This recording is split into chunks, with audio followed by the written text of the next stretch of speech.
Support your Hobbit hobby.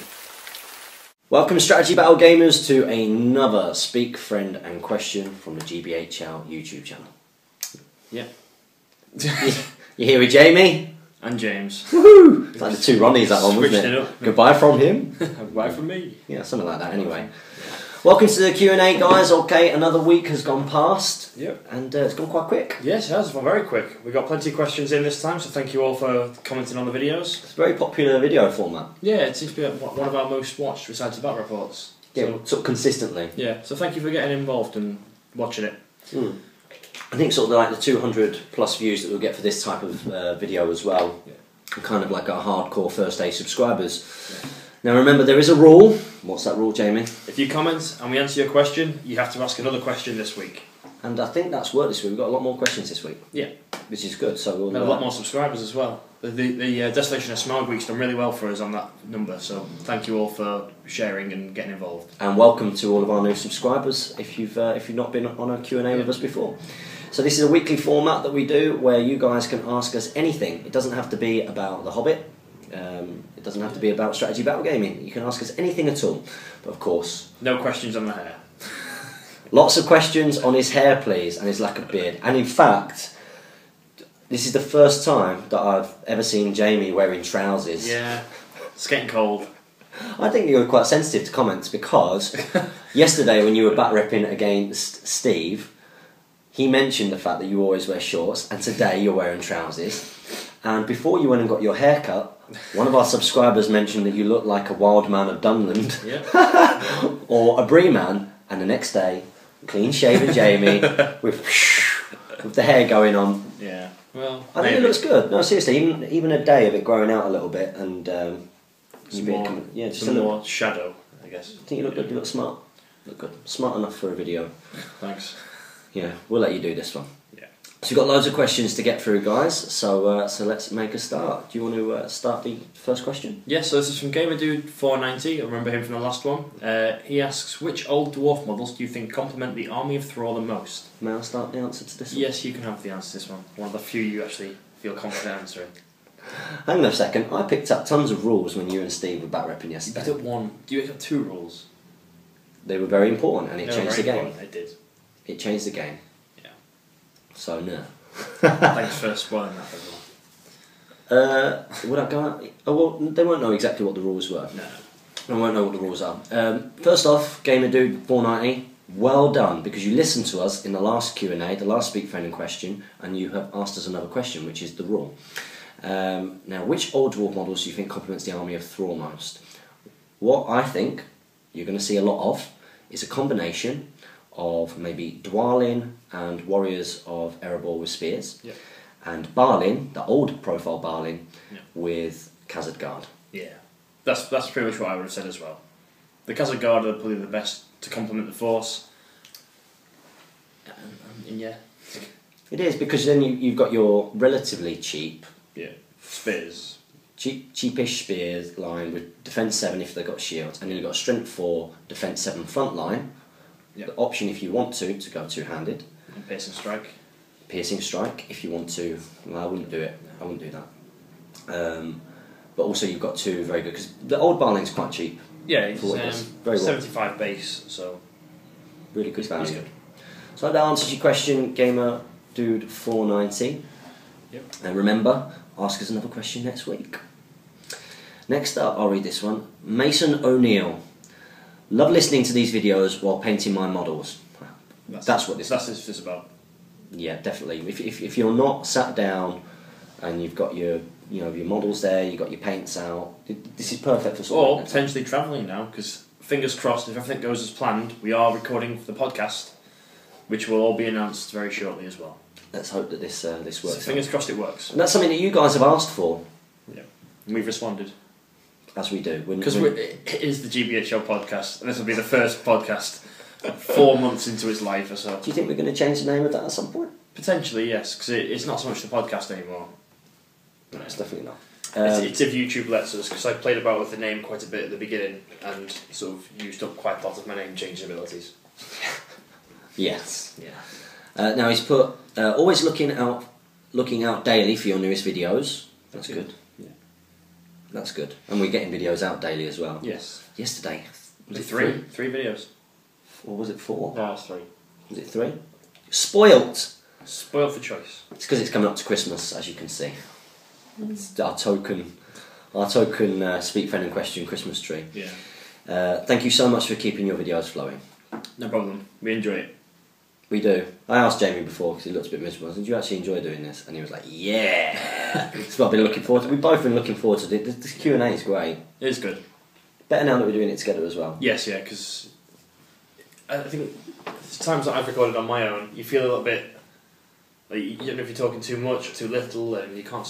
I struggle to gauge if enough is enough. Yeah. Well, you've said that before. Like when we do videos together, is that Yeah. I'm quite good at pulling you back when you start. I just start rambling and go. Same with me though. Yeah. Like I'll start rambling, and I know that I'm talking too much, and then you'll start talking. I'm like, actually, you know, Let's get Jamie's got to talk as well. Let's get back to the point. Which is what we're doing now. Thank you so much for keeping your videos flowing. That is a pleasure. We really enjoy it. Thank you for your comment. Leave us a question, Mason. Come on, that's what we're here for. We want to be challenged. Next up, you want to read this one? The Sons of Trace, I think it is. Is that Trace? Yeah. Or Crace? It says, I'm very glad to see a channel dedicated to Lord of the Rings and the Hobbit strategy battle game. Lord of the Rings got me into wargaming, but unfortunately I've had to start playing fantasy only due to a lack of local interest. My question is, what do you think of the guard type models, i.e. Khazad Guard, Fountain Guard, Palace Guard, but especially the Khazad Guard? Well, first up, that's one of the major things with Lord of the Rings is finding players. Finding players. You sort of definitely have to be willing to travel that bit further beyond your own community to get a game sometimes. Yeah, you've got to be willing to maybe make a 30-minute trip. Anywhere. Anywhere, really. In any direction. And even if it's just monthly, you get it because it's a great system, and as long as you're keeping it, that'd be great. And obviously with the tournaments now, the independent tournament scene. What ideally we're looking. Well, the GBHL, Great British Hobbit League, is looking at getting one per month. So if you can make that journey, you know, just that little bit further, you're going to go there. You're going to get 4 or 5 games, maybe even more if it's a full weekend one, and it's a great weekend to go to. So definitely look out. I think the upcoming ones for the start of the season are Malice in Wonderland on the 4th of January. Which we're going to. Which we're going to. What are you bringing? I'm bringing Thorin's Company. You should hopefully see it in some of the back reps. Are they really battle reports? They're more like dice rolling exercises. Oh, I can laugh at that because he wasn't playing me. Oh, so sorry. Yeah. I was not the same. And then there is one in February. I believe it's the 12th and 13th, but don't quote me on it. I'll put Mansfield. Yes, it's in Mansfield. It's the Desolation of Cumberbatch, this tournament. I'll post the details in the description below for both these tournaments so you can check them out if they are something you'd be interested in travelling to. And don't be worried if you feel like you're not going to know anybody there because you will kind of know us. Yeah. You know, we're going to be there and, you know, you're our subscribers. We want to get to know you. This guy won Best Sporting at the tournament. Can you believe it? And I'm alright. No, I think that was the least. You're the least. Yeah. I didn't. Well, I was very sporting. Yeah. Not anymore, guys. So onto my Rohan's taking you down. So onto your question is, what do we think of the guard type models, Khazad Guard, Fountain Guard, and Palace Guard? I like them in general. I know. They're quite fluffy. They're quite fluffy. They're your elite troop. I think the only time that they are not fluffy is when they're sort of abused a little bit. That they are the mainstay of the army. Like you're not going to have dwarf warriors with your elite Khazad Guard. You sort of have your front rankers Khazad Guard because they are the best value for points. Yeah, they're a bit undercosted, I think. Yes, yeah. What do you think? Well, how many points do you think they should be? How much should Bodyguard be worth? This is an interesting thing. Because Palace Guard it seems to be costed in because they seem expensive. They're very expensive, aren't they? I think Bodyguard should be relative to your courage value. So if you're courage 4 or 5, Bodyguard shouldn't cost that much because your courage is decent already.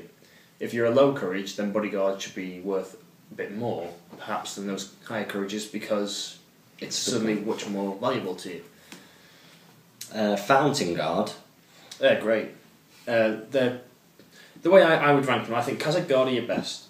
Then you've got Fountain Guard, and then Palace Guard. And then King's Guard. Guard of the Guardian Court, King's Guard, Palace Guard. Yeah. Yeah. And you might see some battle reports for you with some Palace Guards of the Guardian Court. Yeah, I've got I think about 11 or 12 of them now. Have you? You've actually got the models. Got the models. Beautiful. I don't have to paint the majority of them, but I've got them. Yeah, I think on the whole we like them. The most common that you'll see are Khazad Guard.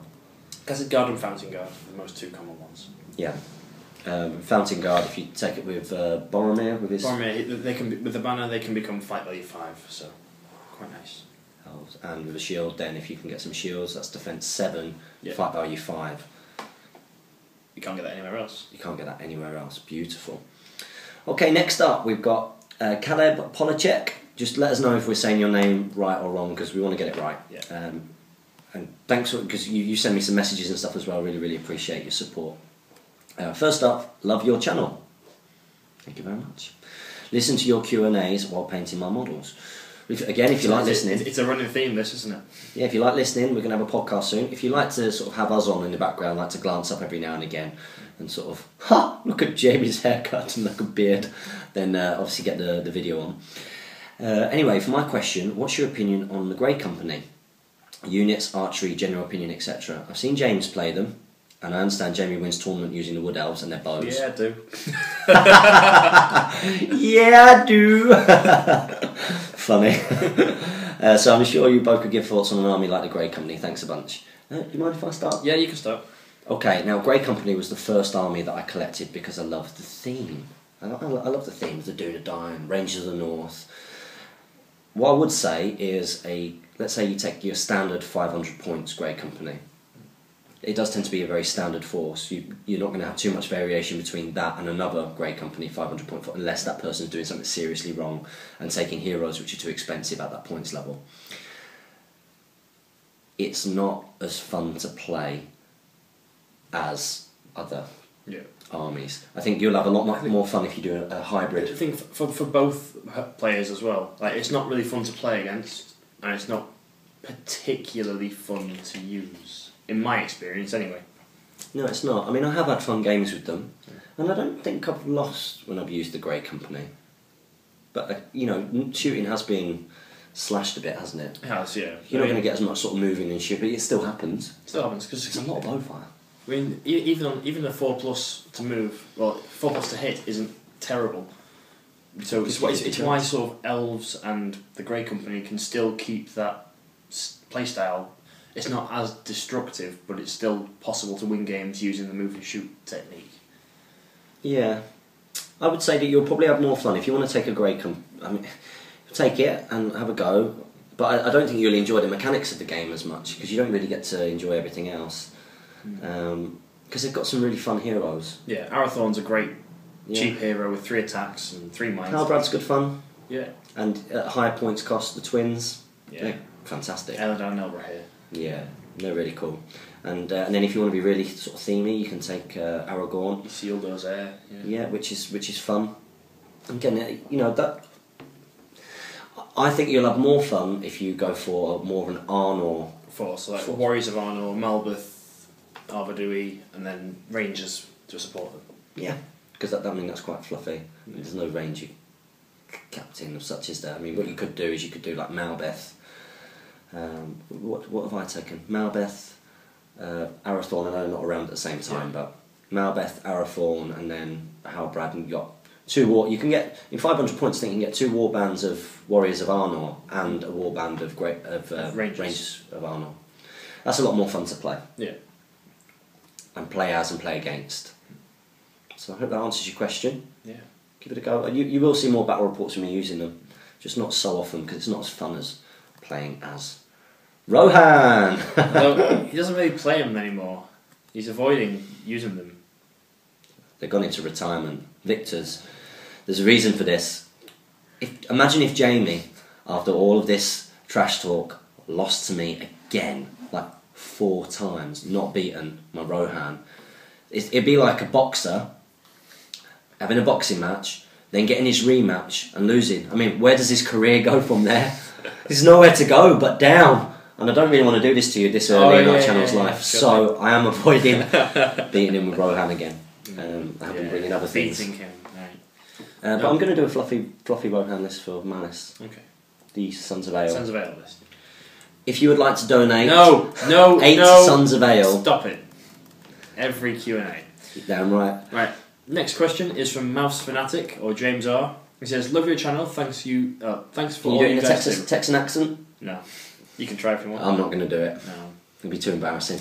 I have to agree with James that James is the superior name to Jamie. I'm glad you're although reading this he one is out. terribly biased and wrong. Oh, here's his Here's first. my final. Oh, Here's his my first. first question to speak friend and speak friend and question segment. Oh, got there. What do you both think about the new heroic special strike? Well, strike special rule. I'm not a fan of it personally as it stands because it hurts some of the higher fat value models like Gilgalad, who was my very first Lord of the Rings purchase way back. My solution would be to remove the fight 10 cap when heroic striking. What do you guys think of that? It's an interesting one. It is an interesting one. I mean, I do like the idea that, you know, even the lowly goblins Can still be heroic in a moment. still at the moment. I think keeping the fight 10 cap there is sensible. But I think having heroic strike be D3 fight value rather than D6, you sort of eliminate those really weird fluctuations where you get a goblin captain who suddenly fight 9.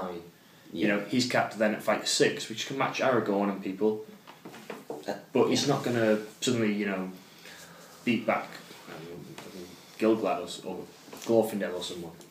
I would agree with that, and I would have given exactly the same answer. I think D3. I mean, because you could do it so you cap it at 12, but no, I would prefer. If we stick to the 10, because every other stat is capped at 10, and then, you know, D3, it just allows good heroes can get you know to fight 9 and fight 10, and I think it fits the world of Lord of the Rings and Middle Earth a little bit more. Yeah, it's a nice mechanic in the game, heroic strike as well. But yeah, I think D3 would be a good way to go. And I also agree, obviously, that James is a superior name to Jamie, which is an American girl's name. Murtal also agrees with this. He says, "I also agree that James is a superior name to Jamie. At my school, my headmaster always called me Jamie, and the kid who was actually called Jamie was to him James." So I think he probably just got you confused, to be honest.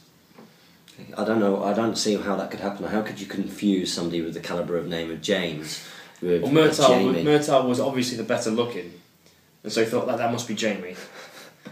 And so he just got confused. That's probably what it was. Obviously had the best haircut. Yeah.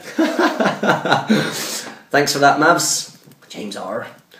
Oh, now this is Simpler Great, which is Suren. Is that how you say it? Suren? Like, we tried to do a bit of...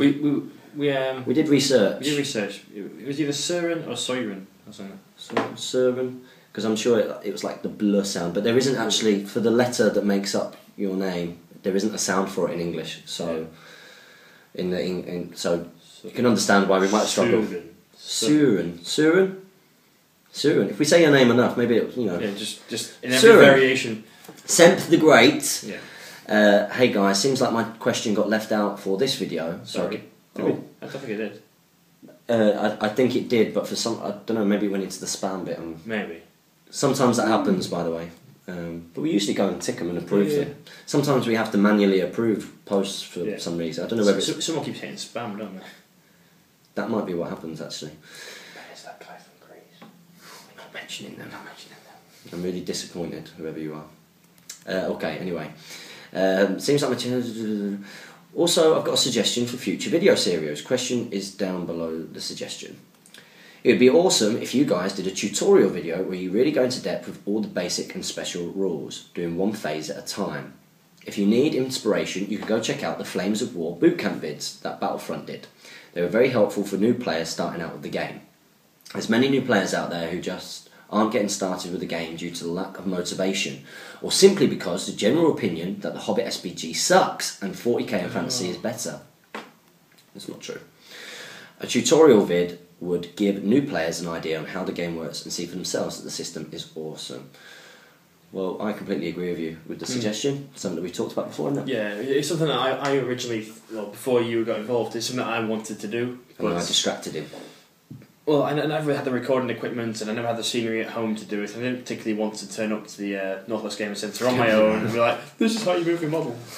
It was real fate how we met, wasn't it? Yes. And that moment, that conversation that we had. Shake hands the first time. And I was like, you do the GBL podcast. Yeah. This is something that I've been thinking of doing. Yeah. We should do it together. Yeah. And you're Fair, like, I was a little bit cautious at first. I was like, yeah, sure thing. Yeah. Get away from me. Who's this roundabout? Who's this roundabout? And then he realised.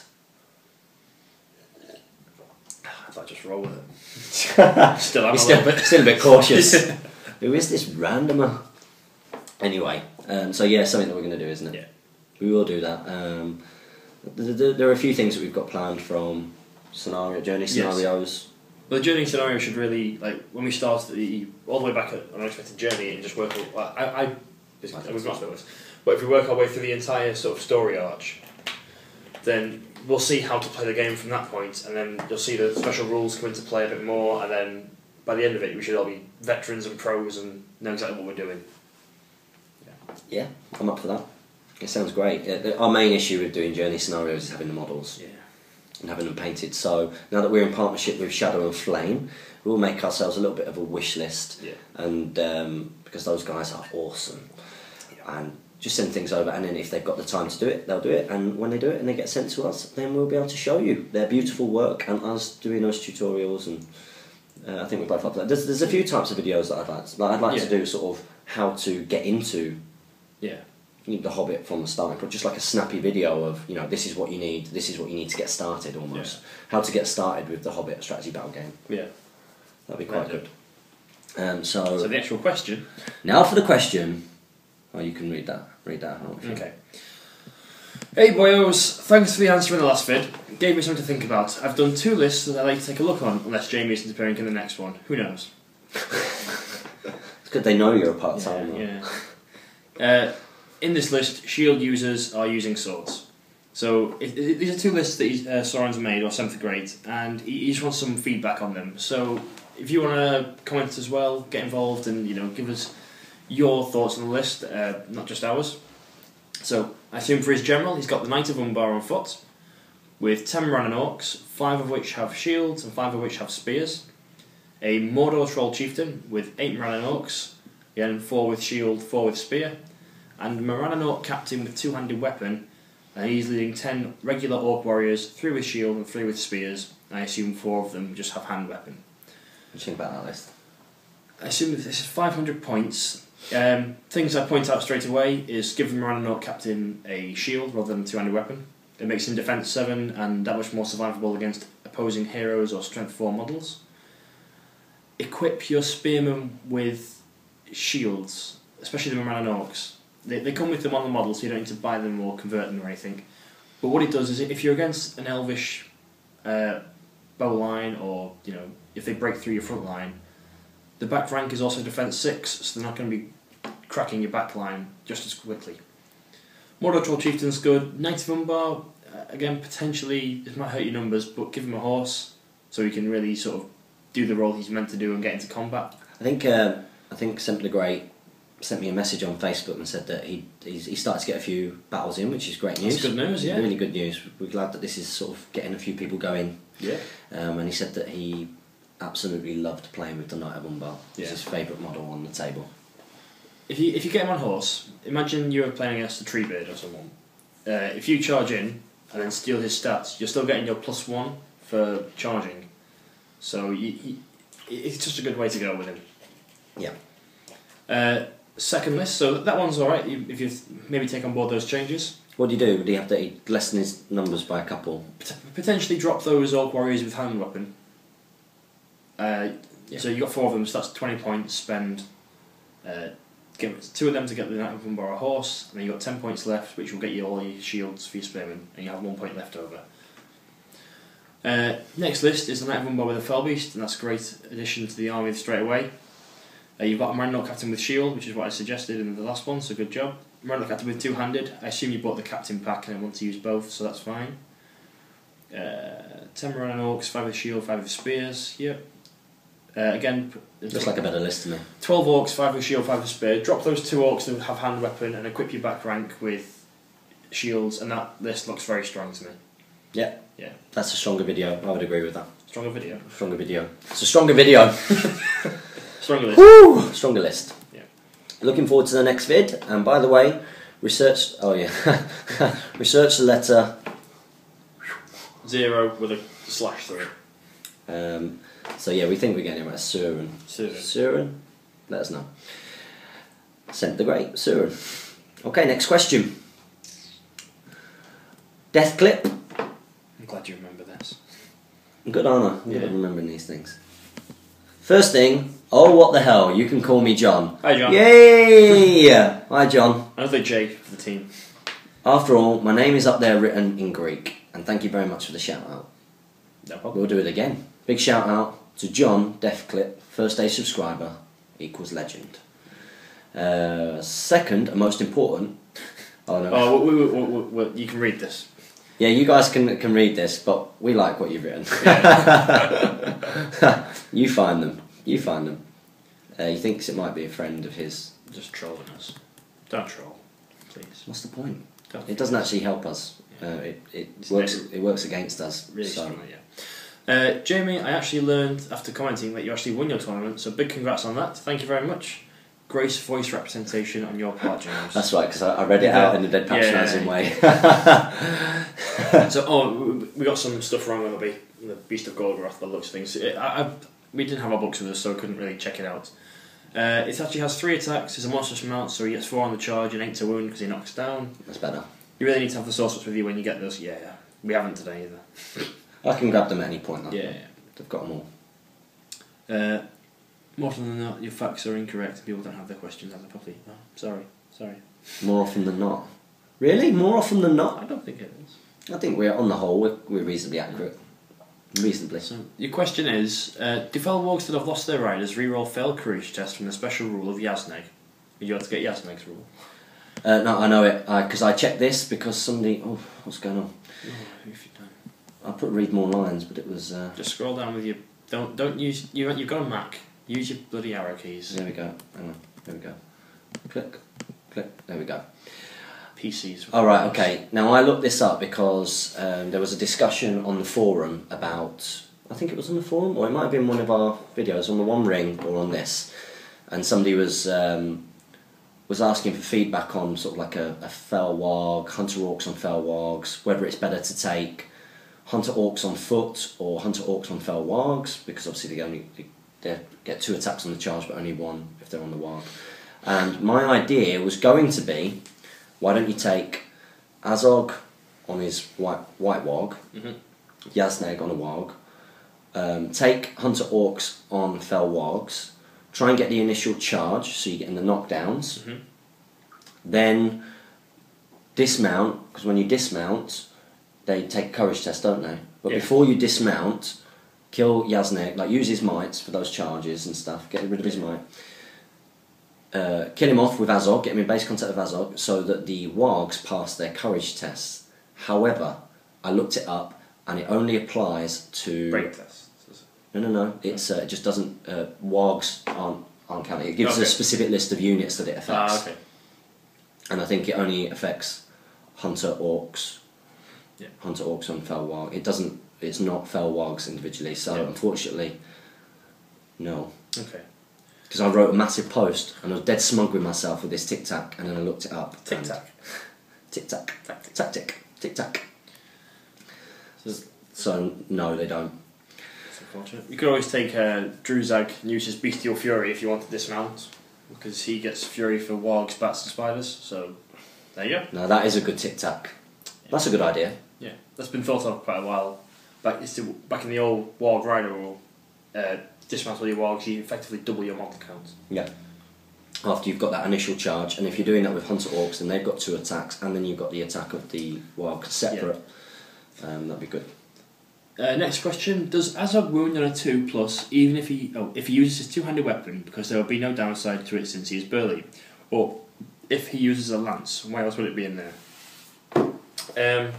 This has actually been asked in the errata and FAQ, and it doesn't actually increase his to wound roll. Like, he will always wound on a 3+. So there isn't any point. So there isn't any point. The only points I can think of are things like shatter. No, not shatter. Let's say Floy's on the field. It's the only one time I can see it being worthwhile. If someone takes away... If Floy's on the field and they take away his special rule saying, you aren't... I don't know what the rule's called, but take away his rule that he always runs on a 3+, then... Master of Law, is it? Is that right? Oh, Floyd's special rule, yeah. Lawmaster. Lawmaster. But I'm thinking about Azog's special rule. Oh, right. If you take away that away, then the Burly comes into play and the Lance might come into play, but yeah, he will always run on a 3+. So You can't be number 2, I'm afraid. A good answer there from Jamie. Games Workshop. Yeah, they've sorted out their errata. So obviously go onto the main Games Workshop website. You'll be able to Gaming, Shrine of Knowledge, FAQs and amendments. I always find it hard to Shrine find it. of Knowledge, The Hobbit, the one rulebook thing. Yeah. It's not easy to find these things. Never easy to find it. I always have to try and find the link on a forum. It's easier to find it on the forum than it is on the website. James Brund in the web team, sort it out. Yes. Next up, we've got Murtal. Prize, you say? Awesome. Hope you remembered to include a return address for your Gandalf conversion fodder. Did you?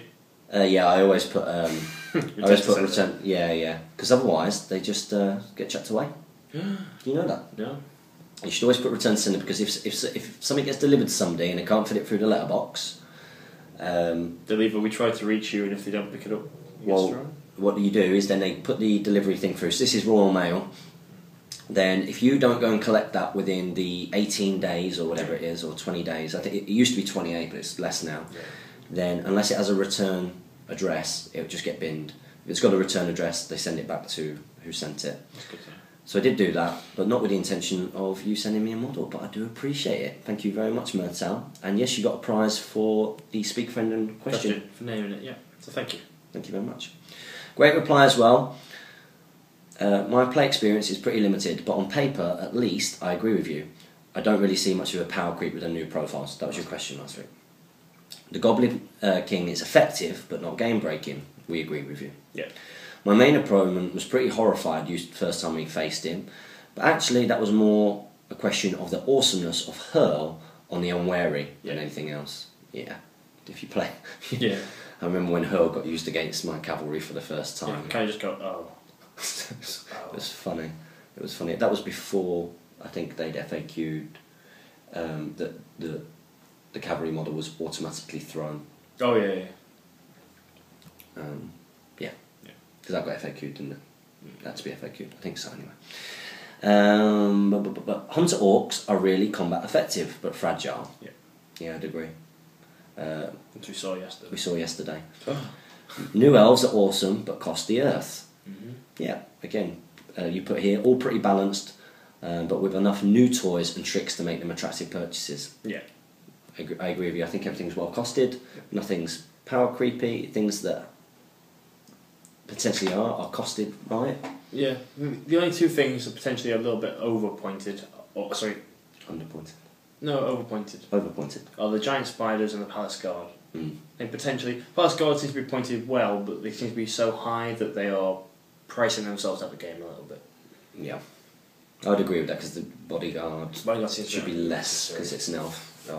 And also, I Yes. think with the spiders, We think they were meant to be monsters. we think that they're meant to be monsters. So I think that that's probably going to get changed in because then it'd be worth the points. Yeah. Because they'd be Easily. the cheapest monster that you could get. Yeah.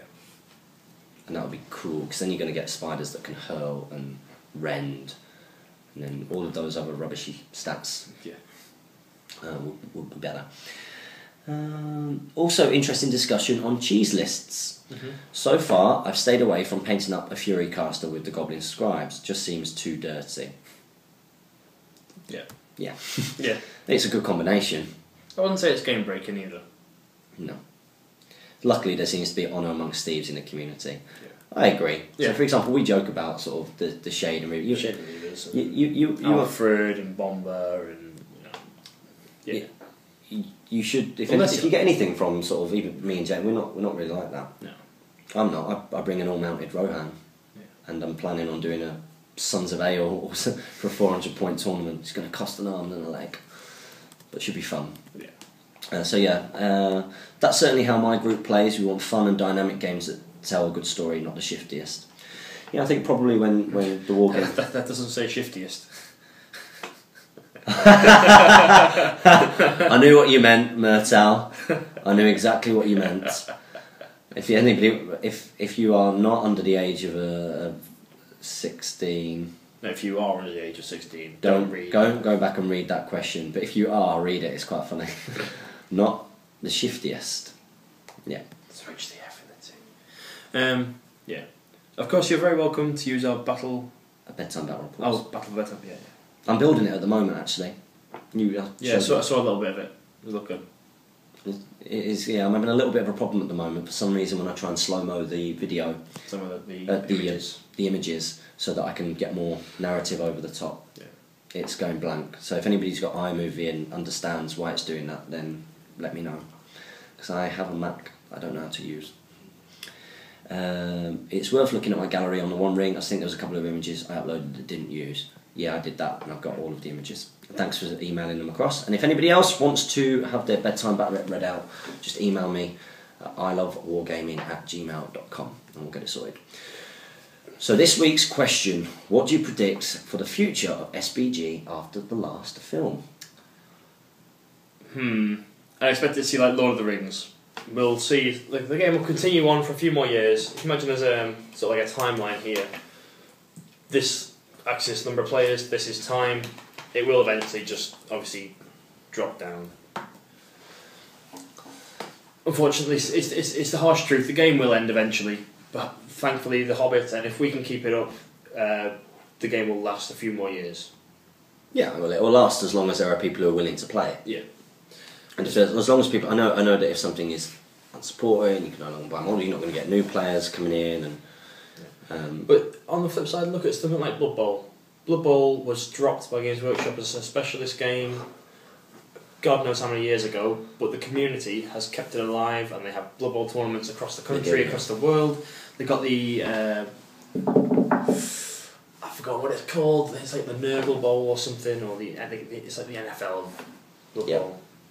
But that's a system that has stayed around. Mordheim stayed around. Necromunda stayed around. There's Dreadball as well, which is Dreadball's a new. I've played it. It's actually really fun. It's very different to Blood Bowl. But that's a game that's obviously based on sort of that thematic idea. So, yeah, I think unfortunately for us, the license will get dropped eventually by Games Workshop. I think someone else will pick it up though. Someone else will pick it up. I've seen a few other miniature companies out there making Lord of the Rings models and Hobbit models already. Actually, Night models. Night models have got They're beautiful. Larger scale Hobbit and Gandalf, haven't they? Yeah, but you could use that Gandalf because it's obviously not in a GW, I think. But have you seen it next to? Not next to, no. And it just looks the same as a Gandalf. Yeah, because Gandalf is obviously a little bit sort of bigger than a lot of things anyway. But yeah, I mean, you could use that. Yeah, but as for the future of the Hobbits, I do think it will decline after the last film. It's just naturally the way it will work, unfortunately. But we'll hopefully keep it going for as long as we can. Do you know what I think? I think it's down to you and us. You know, if we are buying, you know, if we are supporting it by buying, then there is a commercial interest. They've got licenses which are extremely expensive. Which is the main sort of downside, is that it's going to cut into their profit margins, and they are a business. Games Workshop are a business. They've got to be able to make it work. At some point those licenses will run out, and they will have to make that decision of whether they extend those licenses. We almost have to encourage them to extend that by buying. And the truth is, whether you think that it's overpriced or not, if you want to see it continue, we have to invest in it. This channel can help. This can help in terms of stimulating interest. Yes. Other things, like buy from your independent stockists. Games Workshop still get all their trade through them, so even though you're not buying directly from Games Workshop and perhaps not giving as much money to them, if they're still getting, you know, all your independent stockists are ordering X amount of Lord of the Rings and Hobbit every month, then they're going to see their prices. Like we saw the video, Element Games sales of the Hobbit and Lord of the Rings have nearly gone 5 times, quintupled since the. I love that word. Yeah, it's nice to use other words rather than doubled or tripled. Yeah. Since the release of Desolation of Smaug. So, if we keep up this enthusiasm and keep going, then we will extend the lifetime of our game system. Yeah, it's in our hands. It's in your hands. In your wallet. And your wallet, yeah. And if you want to save yourself between sort of 10 and 25%, then definitely go to your independent local gaming stores. You've got Awkward Battles. Yeah. He's a good guy to have a look at. Maybe you've got one in your area. Have a little look round. And obviously we've got the Element Game guys and stuff who help us out. So hopefully things like the Great British Hobbit League will just generate that interest to keep people buying models for, you know, different point size tournaments. Just want to mix it up. You know, I've used my Wood Elves for so many years now that I know I can do well with them, but I'm trying to use different forces where possible to try and just mix it up for myself and keep myself entertained in the game.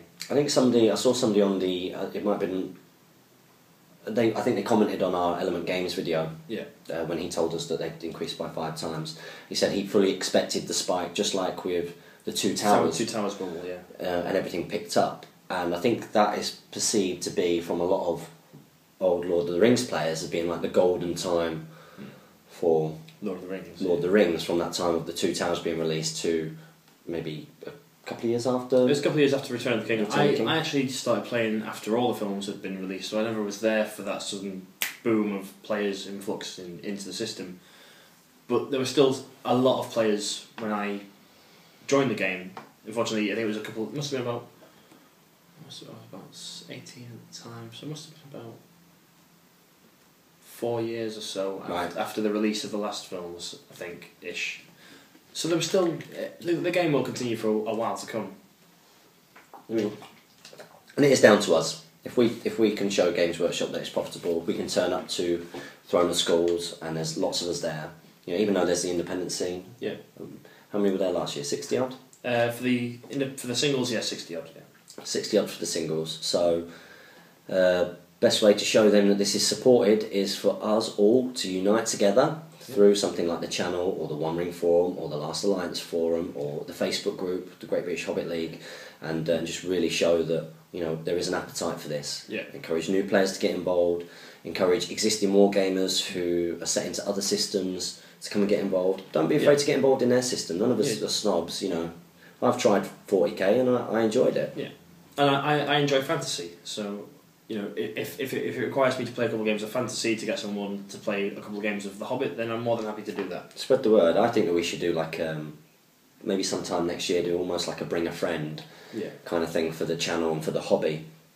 And maybe do a little bit of a competition to encourage everybody to get out there and get at least one person who's never ever played The Hobbit to play it, and then obviously a doubles event would be good for that. So if you bring a friend who is not sort of a known player, as it were, you know, who's not been to the tournaments before, who's not really new to the game, and you play together so they can learn. That's a good idea. Yeah, things. Maybe we could have a reward for that, because we're organising the tournament for April in Stockport, but we've also started booking September. Yeah. And again, this is really sneak, you know, a bit of a leak really. Yeah. But we are going to be doing a doubles tournament. Yeah, well, we especially want to, because we have a feeling Games Workshop will not be running a Battle Brothers for the Hobbits. It's a real shame. The turnout last year for it was 16 teams, which is abysmal, to be honest. Very low attendance, and I think, like, the brass knobs at the top have squeezed whatever they need to do, and I don't think it's going to be there. No. So we want to kind of take up that mantle slightly. It should be really, really good fun. And maybe we'll do like a bring a friendly kind of thing to encourage you guys to spread the word. So I hope that answers your question, Tal. Next up, we've got Werner's Miniatures. Werner's Miniatures, yeah. Sorry, I thought you got it wrong. You thought it was Werner. Werner. But as always, I was proved to be correct. Thanks for the answer, guys. In the rulebook, they talk about nominated models, so then I think the attacks need to be divided. Or this was hurling into a Warg and a Warg rider. Does it get? Have we looked into this a little bit more? Have you talked to anybody about it? I did not, actually. Jamie's not been doing his homework. Neither of you. But I'm not expected to know these things. It's usually a bonus if you get like a rules answer from me, or like, you know, a good bit of observation. And you've I don't see my reshare text in YouTube comments. Do you? Yes. Okay, that's a bit of chat between us. That's a bit of chat. Just say we do see your comments when you reshare it. Okay, so next up, I had to copy and paste this from another part of the YouTube channel. I'm going to read this out because this is the reason why Jamie. It's not the reason, but it can be the reason if it's for you want it to be. So don't worry about it. You shouldn't be so sensitive to these comments. You know, they support us really. Dave Fredericks of Shadow and Flame, UK Freddy Bear, and we've got a battle report with one of his majestic bears. We have actually, yes. Which is going to come up soon. So take a look at that because it looks great. Steve's done a great job at that. Great vid, guys. If you could be anyone or anything from Middle Earth, what would you be? I imagine James as an elf. I love that. Yeah, and then But you always go, oh, I'd definitely be like some Rohan guy with like straw hair and yeah. But, you know, I don't mind that. I think there are positive connotations to that. I would like to know why you think I would be an elf. But Jamie could pull. Jamie could pull off. I think it's because I come across quite noble. Oh yeah. You know, lofty, almost. You know, I don't know. What's the word? Like that I could be immortal. Yeah, sure. But Jamie could pull off a decent Wildman of Dunland. Yeah. Not anymore. Not anymore. For the record, I'm more of an Arnold Ranger. Yeah. That's a good place to be. What would I be now? Do you reckon? A man of Minas Tirith? Maybe your hair's still not really long enough for that because they're sort of long, dark. Sort of, they're doing a dine of long, dark hair, don't they? Yeah. Maybe a Man of Dale. Yeah. I don't know. Man of Dale? Even they've got long hair. Everyone in Middle Earth has long hair because no one is a barber. A Brookham Guard or something? I ain't got the right skin tone for that, I'm afraid. No. Sorry. Stop it. Do you want to do some deadlifts after this one? No. Yeah, what would you like to be if you could choose? Mind you, Mav's fantastic, so James I thought, Jamie would be from Bree. Yeah, I guess Hobbit. I think of everything I'd like to be a Hobbit. They've got a good life. They've got a nice good life. They just eat food, smoke pipe weed, and eat more food. It's a good existence. Yeah. It's all about family and yeah. the community and the simple life. Never really going on adventures until a wizard plucks you out. Yeah, what? DMS Kev says agreed, LOL, Wildman of Dunland all the way. I wonder if any of you guys could sculpt up. I wonder if any of you guys are skilled enough to do that, but sculpt up what you think, like a Jamie model. A Jamie model and a James model. If we get those, if we get them sculpted, we'll be the leaders of battle companies, and we'll do sort of a. That'd be good. Like we play against each other. Yeah. We'll both our battle companies do the same scenario. Mm-hmm. And I've actually been thinking about this in like the time off, and then so after 10 scenarios or so, we'll have our two warbands fight off against each other. That's a good idea. Is that how it works? You play for a scenario? And... Yeah. So let's say you had your battle company, and they might have to get to the other side of the board, but when it does that, wargs will start appearing like a hunt or something, and you have to get across. And then if your warrior dies at the end of the game, you roll a dice, see if he comes back or not, and. You earn experience and gold, and you can buy new warriors, and you guys get. I would like to be a Son of Ale of some kind. There are no starting Sons of Ale. You start like captain. No, there's no captain. There's no heroes. You no heroes. You have, say, I think it's like 10 warriors or so. Mm-hmm. One of them's called a lieutenant, and gets a point of might, a point of will, and a point of fate. Mm-hmm. And you have 2 captains, or the other way around, who both get a point of fate each, and that's it. Mm. So there's no sort of captain with strength 4 or anything. It's just I think that would be really good if you were if they did like a dun or like a ruffian or something like from Bree. Or... Well, they've got there's actually quite a few fan made rules variants to include all the new models and new. Yes. Is it Uranium? I can't remember. Check the One Ring form. I've got some of them saved. I think so. Yeah. Check it out, guys. Have a little look on the form because some guys I think one guy's trying to do this as a Christmas present. Let's make your podcast gone off. That's it. No. I got a text or a Snapchat. Obviously, I would, on the one hand, like to be like a knight of Rohan, or like I don't know. A knight of Rohan? Of some kind, yeah. Get out of here. Next question. You're boring me.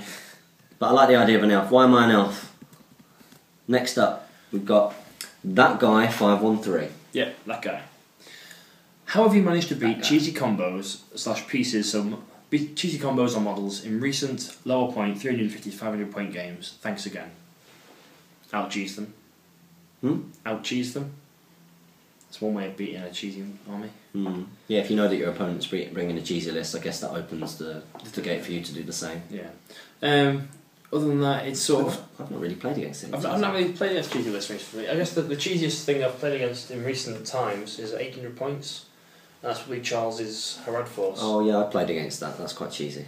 It's very powerful. I beat that by shooting it. You outshot it? Yeah, because I had cast plan in light, so he was hitting on 6s. That's good. I was hitting on 3s with, I think, 21 shots, wounded on 5s, and he was broken before he even reached half the board. That's good. Well, Tom Harrison, current league leader, or joint league leader, he got outshot by... Outshot by him, yeah. Outshot by him. Yeah, my Rohan really struggled against that list, actually. Yeah. The fight 4 and 2 attack sort of negates your charge bonuses, doesn't it? Yeah, it negates my charge bonuses and just shooting horses and... Yeah. But yeah, we've not really played against much cheese recently. No, you thought the tree bid thing was cheese a little bit. Yeah, yeah. But you had a shade. So yeah, so it was counted by cheese. Yeah, cheese counters cheese. Yeah. Yeah. No problem, thanks. And remember to ask another question next week. She did ask one last week. That guy. 513. Next up. Dopey 101. Hi guys, first off I really enjoy this channel. The humour, tips and dedication is genuinely great to see. Thank you very much. We really appreciate that. I collect a Gondor army but live in quite a small area so find it hard to exercise the gaming side of the hobby and only usually play with the same couple of people who are pretty rusty on the rules. My question is, do you have any tips or tactics when using a Gondor army? Well, first up, whereabouts do you live? Yeah. Let us know, not because we're going to come around to your house and play games. Play games.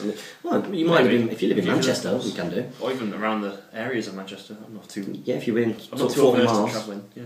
Yeah, 40 miles is, I think, is a good sort of distance if you're willing to travel. Let us know where you are. If you're on the forums, get on the One Ring or the Last Alliance because they've got population finders, and if you post where you are, one of the guys who is local to that area might just get in touch and you can start getting some more games in. I would definitely recommend, if you can, travel to the odd tournament.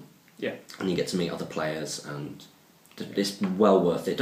I think there is a perception that tournament equals you've got to really know what you're doing and stuff. And everyone's pretty happy to help you out, and you know, it's a really great way. It's how I learnt the game. Really, was playing tournaments because I played in them, and my first tournament I came in the bottom half, and I was like, well, you sent me a text, didn't you? Maybe you might have sent it to make me feel better, but you said on your first tournament you got a wooden spoon, which I effectively did. My first independent tournament, I got the wooden spoon. My first one at Games Workshop, their grand tournament, I came in the bottom half, and I was like, well, next year I want to be, you know, top 30, and I got top 30, and I was like, right, I've got top 30 now I want to be top 15, and I got top 10, and so I was like, alright, maybe I can win it next year, and then I got top 30. I actually did a bit worse, and then I got 4th place. That's good going. That's the highest I've got in a Games Workshop tournament. They're a bit more random, are they? Who you playing and stuff for? They used to be the same style as the independent scene, and now they are just random. Right. So yeah, travel if you can. In terms of tips or tactics when using a Gondor army, I've not got much experience with Gondor. Depending on the points value you're playing, you've got some great heroes at your disposal to really bump your numbers up. So think people like Denethor, Beregond, and Sidrian. Kirian's good, but you've got Beregond, Damrod, and Denethor are all under 30 points. And will like take a full war bandit, so you can really bump your numbers up. So say if you want to take a big hero like Boromir, then they are great small heroes, so you don't have to keep pumping points into heroes.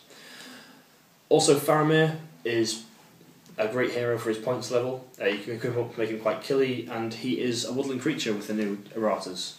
So if you put him on a horse, he can fly through and knife people. I think you're probably right in that. One of the advantages of Gondor is that you've got a massive range of heroes, so it's not like you're having to pay loads for heroes. If you go for the Elves of Rivendell, all your heroes really are very expensive if you want to get a decent might store. Cause, I mean, otherwise you've got Arwen and Erestor, your two cheapest, and a Stormcaller, all one might. Got a role to fill, but they're not leaders or fighters really. Whereas you can get quite large numbers on the table with a Gondor army, or you can go the other way and have really powerful heroes like your Boromir. Yeah, Boromir's one of my favourite models. Oh yeah, it's a gorgeous model, and I've never seen him played with. James Braun and I used him at the last Spartan Brothers. Right, and he was really fun just because his horn and he's just a fun. He's just a great hero. So yeah, and I think one of the most intimidating armies I came up against was when Steve brought to a 500-point game, like almost 4 full war bands of Gondorians because of the cheap heroes, and I was really worried because I just got the model, a Treebeard, I think Treebeard, Glorfindel, and like a couple of elves. Just can't fit much more in for that. I did win, but it was scary to come up against. Yeah, it was just sitting across the table. If you get a scenario that's like reconnoiter or high ground or domination, where you can send your troops to claim the objectives, and Gondor's great for large numbers of troops with relatively cheap heroes, and then a big hero who's going to do what you need him to do. I think that's my tips for playing Gondor. Okay, so I hope that answers your question, Dopey 101. Oddvids, thanks for your question. Thanks for the reply, guys. Just the info I needed. I put up a whip thread, which is work in progress. That took me ages to work out what a whip thread was. How bad is that? Work in progress thread on the One Ring. If you fancy seeing the Spectres, this is right because you've done some conversions from the Last Alliance models. Oh yeah, I remember this question now. Yeah, we'll go and have a look. Everybody else, go and have a little look. Username Oddeh. ODDEH. Next question, as requested. How viable is the new Golem in low-mid points matches? I think is that 300 to 500 points.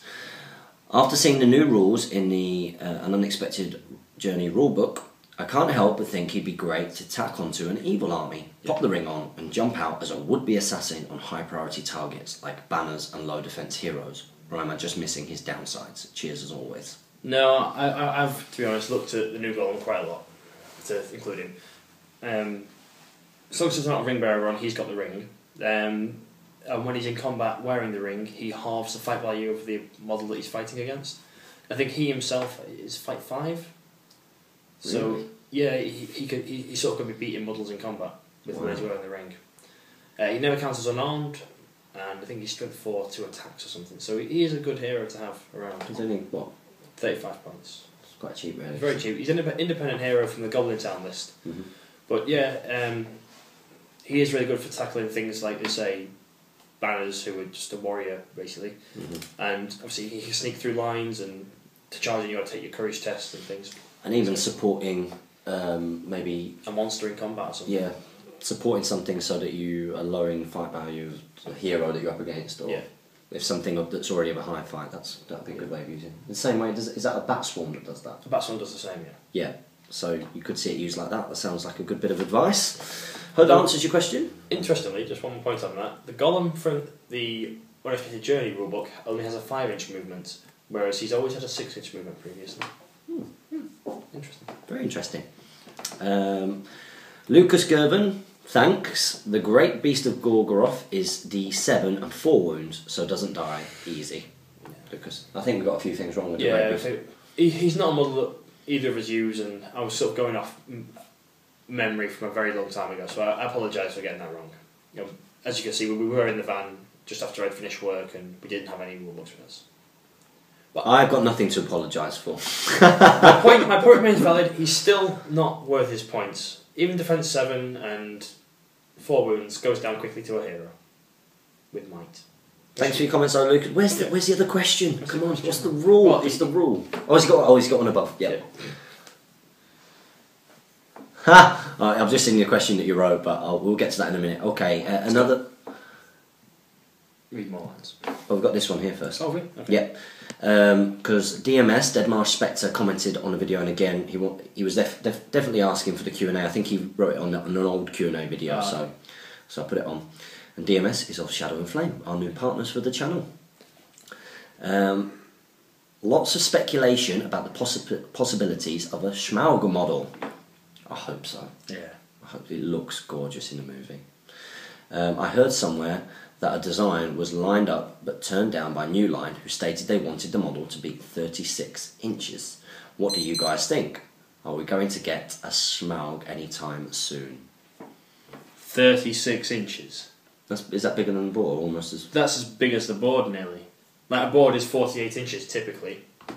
So you not put Smog on there and he's going to go, I can't move because terrain's in the way.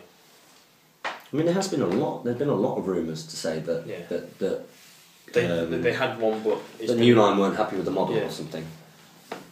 But 36 inches. That is not for the game. That's going to be a showpiece. It wouldn't surprise me actually if they outsourced that to Forge World. Really? Because they've not done any. There's not been a single. Well, no, because the license is to Games Workshop and Forge World. It's not part of Games Workshop. Is it? Is it not a separate? I don't think so. I'm sure. I think. Look, Forge World in the past have made Weathertop and made the Watcher in the Water. So I suppose so. it wouldn't surprise me if it went to Forge World, so they could make a beautifully big, huge model, which is what Forge World are known for, that can be used in games for theme, but is mainly a showpiece. Sort of like the barrels out of Bond, it's for a scenario. Mm. It wouldn't surprise me if we saw something like that. I can't imagine Smaug being used. Do you not think just like because there must have been this kind of speculation with the Mumak? Yeah. I think if Smaug was on a Mumak size base, then potentially it would work in game. I mean, if you look at a sort of the dragon sculpt as it is now, and put a 36-inch Smaug next to it, those dragons are absolutely tiny. Yeah, they look like babies. Yeah. I mean, it's not a scale game anyway, or any of the Games Workshop games aren't scale They're games. awful for scale. So look at, and they're not supposed to be. It's, Look at look at a tank. as I say, a Space Marine Rhino that's meant to fit 5 Terminators inside. Those 5 Terminators They're way bigger. are just the size of the Rhino. It's not supposed to be. You got to use a bit of your imagination to sort of. But it's the same with ranges because let's bow fire. Let's just say that. What is it? 24 inches. 24 inches. Well, if we're doing this to scale. Your typical mine is 6 inches tall. Or is 6 foot tall, and if you move. So it's of course it's a war game. It's not to scale. So I think that we will see a Smaug model. I think that it would be a really bad decision Not to. when the movie and the release is the desolation of Smaug not to. So I think that we will do. In what format, I'm not sure. I don't think it'll be a Forge World thing. Oh, okay. Are you going to put your bet on that? Yeah, I'll put my money down, say it's Forge World. So you're going to put your money down for Forge World. I'm going to say it's going to be kind of like on a Mumak, maybe a bit bigger. Yeah. Maybe a bit because he's massive in the movie. And it does need to be a spectacle. Yeah. How many points are we going for? Like 600 or so. It's more than a Sauron. More than Sauron, yeah. Okay. Lucas Gerven with his question. Hi guys, I have a question for the elf guy. I mean Jamie, but James looks much more like an elf. Yeah. Thank you. I think is that a compliment or is it to my ears? Is it my ears? Are they big ears? Maybe it's that. I don't know. Cut them off. Here we go. Go on. What would be your 500 points list of elves with your old elves and new elves? So new and old. What would be your elf list? Oh, because you said that you include 7 in 1,000 points. Yeah. I'll do the next bit. Cause Yeah. Question each. Yeah. Would you use them? I'd maybe use Tariel with. No. Tariel and 10 Mirkwood Rangers is 230 points. More than that. It's 230, isn't it? Which is half your points for a game. I personally, with the way I play my Wood Elves, can't see them being included until I reach the big numbers. I really like to use Tariel because I think she's a great rules character and she's got brilliant rules, but yeah, I can't see myself using them above like sort of 700 or 800 points. Yeah, I think I'm probably going to get a warband of Mirkwood Rangers, like 10 and a Toriel. Just as an allying force, I think it's quite good. Yeah. A bit of fun. But not in your 500 point list. No. Okay, next part, for James. Please don't play Reavers and Shade. It's more annoying to play against an army which gains might. Bit of launching on a 1. What does that mean? I think it means that, say, when Alfred gives might, it just swaps back to Alfred. Oh, right, okay. So like might just gets launched around a bit. Okay, in terms of Reavers and Shade, it's theorising. You know this, don't you? Yeah, it's theorising until you buy all the models. Yeah, but I picked up the Shade's just gone out of production, and I saw it, and you would have had it if I didn't have it. It's true. And and got it for good value. And I like the idea of a Corsair army. And if you're going to have a Corsair army, you take Reavers. Why wouldn't you take such a good troop choice? Yeah. It is a good troop choice. Whether I would do that, I would. I might theorise in a practice game, but you won't see necessarily a bat rep with it, and you definitely won't see me at tournaments with it.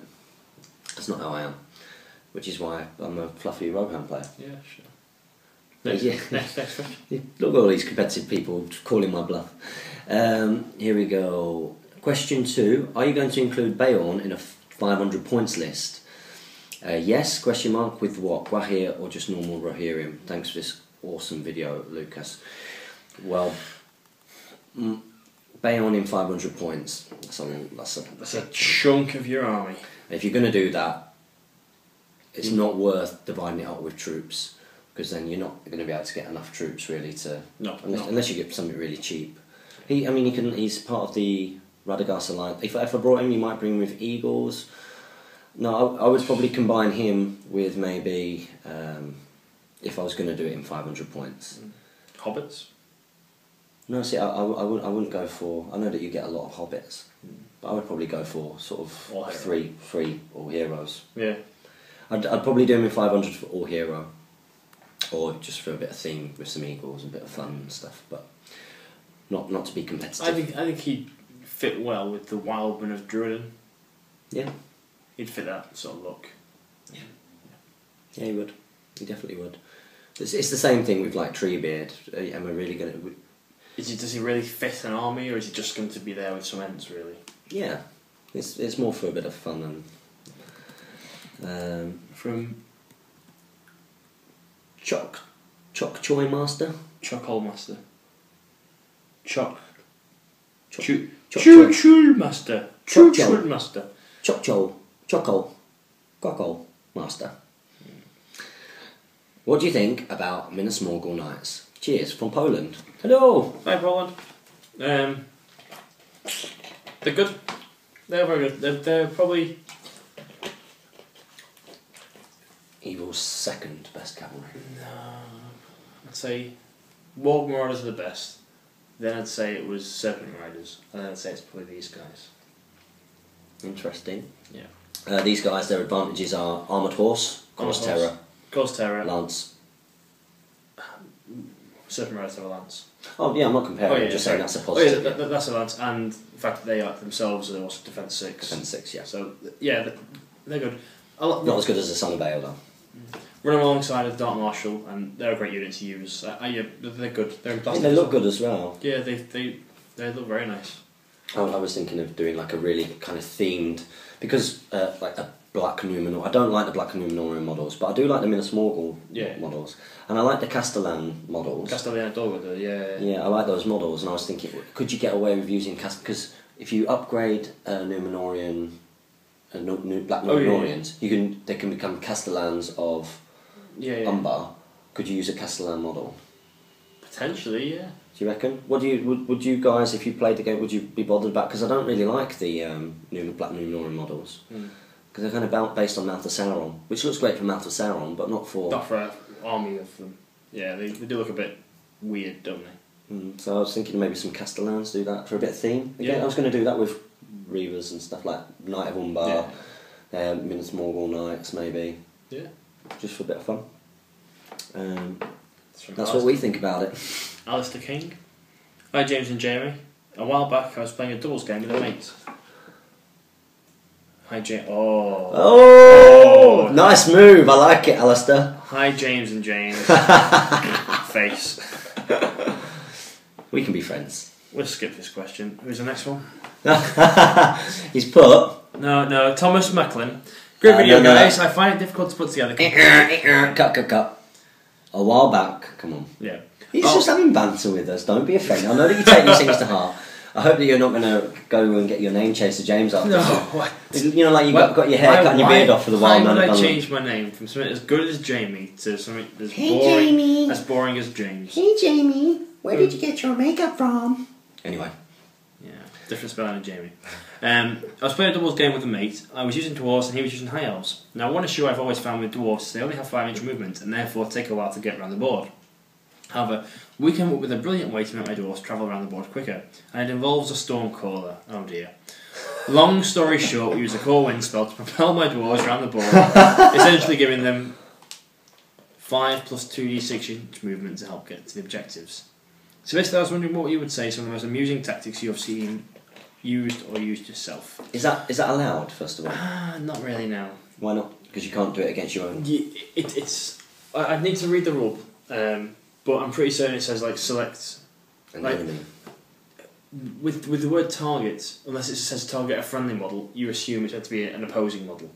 Mm-hmm. You also wouldn't be able to move 5 inches unless obviously the dwarf moved first and then was flung. But the most amusing tactics you've seen or used myself would probably be, if we're talking about things that aren't really strictly in the game rules, is putting Legolas in the Howdah and having him take control and drive it into a building to kill it.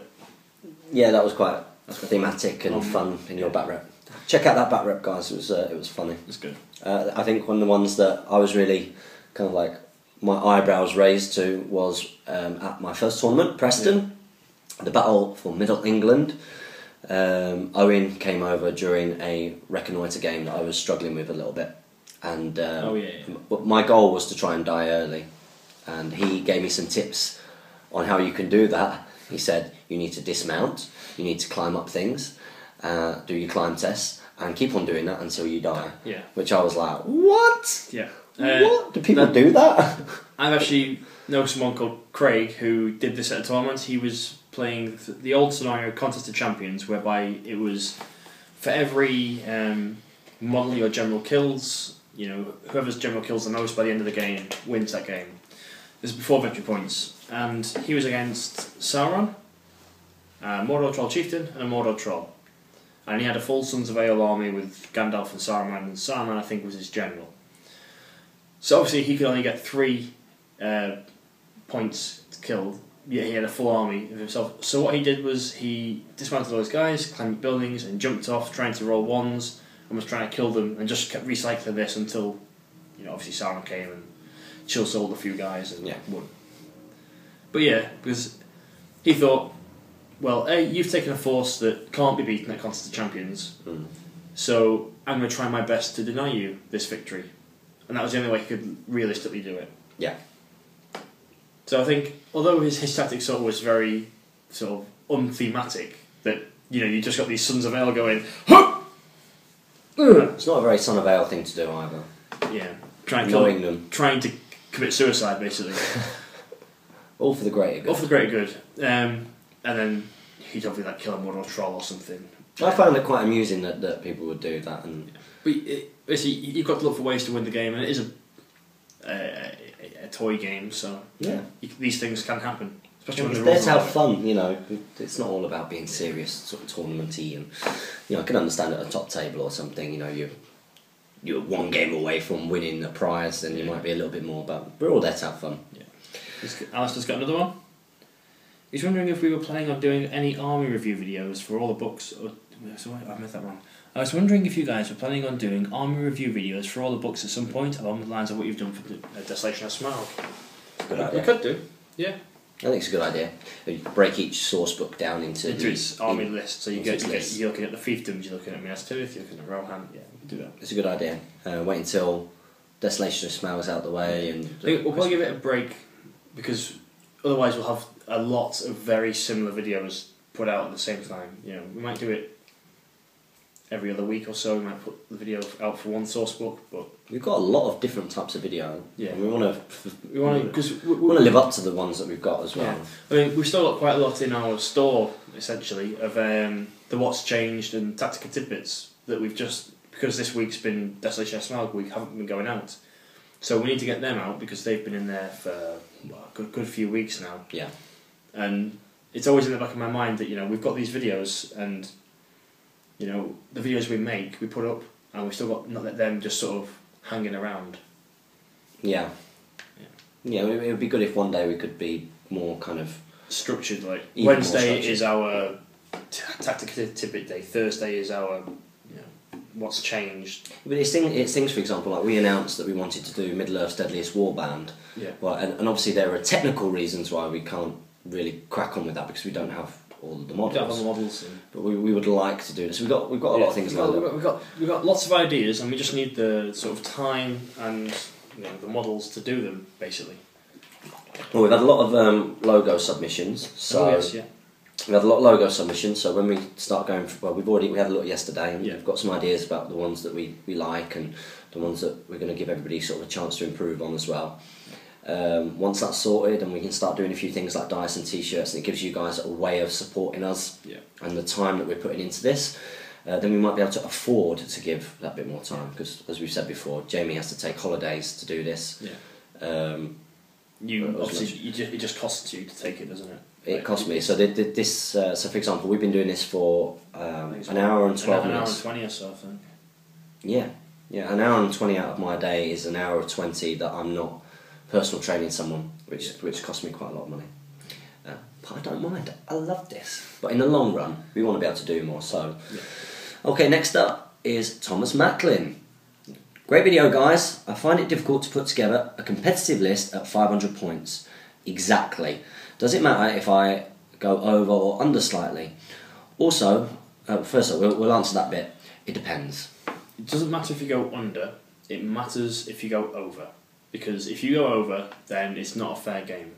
If you knowingly underspend, that's your choice, and you're more than welcome to do so.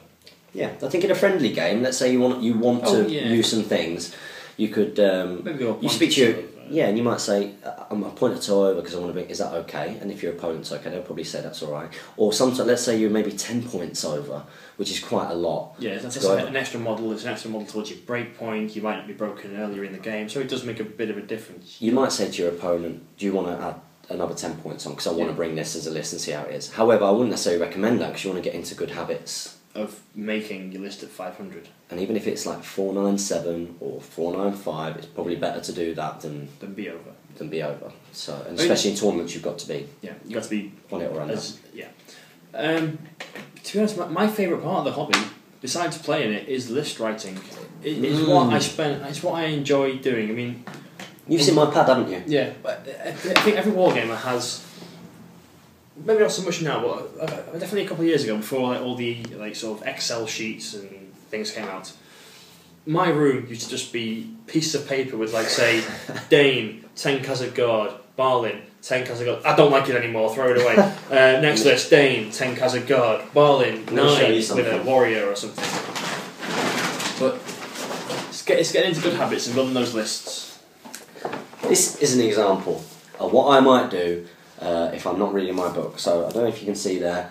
Okay, there's 1, 2, 3, 4. There's 5 different lists on that page. Next one, page lists. There's 2 different lists on that one. This one, there's about 4 different lists on that one, and there's just pages and pages where you just scribble down, you get your source books out, and just play. I mean, just look at this. The best thing about it is that you can really theorise and get a feel for how many models you're going to be hitting across a variety of armies with them. Got 10 pages here. Yeah. And that's a reasonably new pad as well.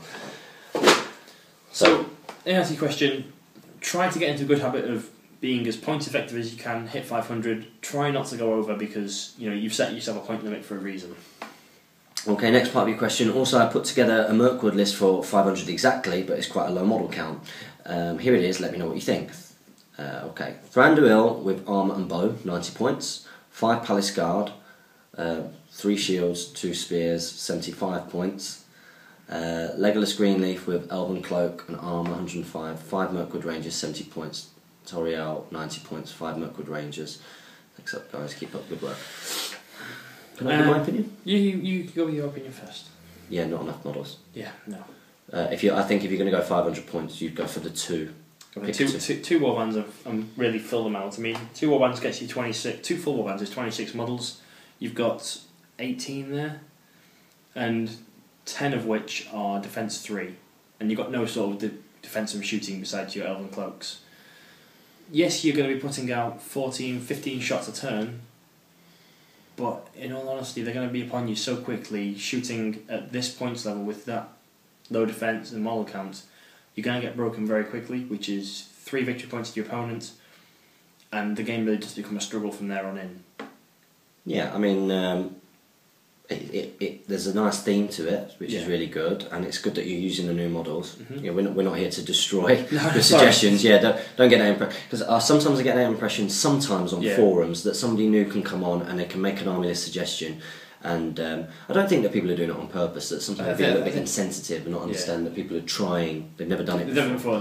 They're just like going, I've got these models. What do you think of this list, sort of thing? Yeah, I would just say that maybe pick 2 of those heroes, because they're well costed heroes, they're quite cheap, and that kind of makes up for the fact that you're going to have a lowish model count. I'd say your 2 heroes at that points level, Thranduil and probably Toriel, are your decent choices there.